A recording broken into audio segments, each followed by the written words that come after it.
नमस्कार मित्रांनो, आपल्याला हे जीवन देवानं दिलंय ते मनसोक्त जगून घ्यावं. कारण या कलियुगात असं झालंय की आपण करतो काय आणि होतं काय. या जीवनाचा आनंद घ्यायचा असेल तर आपण आपल्या मनाने वागायचं.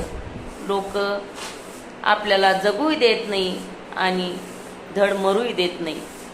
लोकांचं असं झालं की त्यांच्या मनाप्रमाणे जर चाललं तर त्यांना वाटतं की हा खूप खूप मायाळू आहे आणि हा आपल्या शिवाय याला काही सुचत नाही. पण तसं नसतं. ते असं असतं की तो मनुष्य त्या दुसऱ्याचा आदर करतो आणि त्याला आपलं मानतो. त्याचाच या कलियुगात लोक फायदा घेतात. बरोबर आहे का चूक हे कमेंटमध्ये नक्की सांगा.